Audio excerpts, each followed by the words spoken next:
At para sa ating huling balita, sa walang sawang operasyon ng pulisya kontra ilegal na droga, nasabat ang mahigit 1 milyong pisong halaga ng shabu mula sa isang high-value target sa ikinasang bypass operation ng PNP sa Maguindanao del Norte. Patrolwoman Veronica Lagi sa report. Nasabat ang 1,020,000 pesos halaga ng shabu mula sa naarestong high-value target sa isinagawang bypass operation ng Sultan Kudarat MPS sa Barangay Kabuntulan, Sultan Kudarat, Maguindanao del Norte. Nito lamang ika-23 ng Mayo taong kasalukuyan.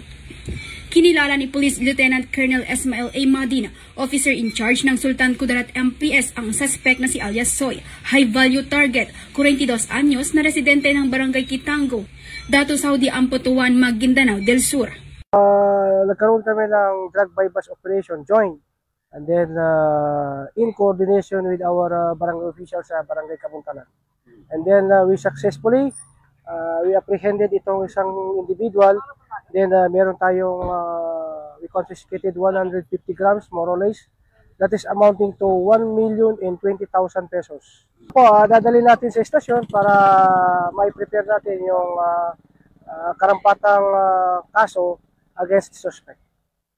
Samantala, patuloy ang Maguindanao del Norte PNP sa mas lalong pagpapaigting ng kampanya kontra iligal na droga upang masiguro ang kaligtasan ng bawat mamamayan.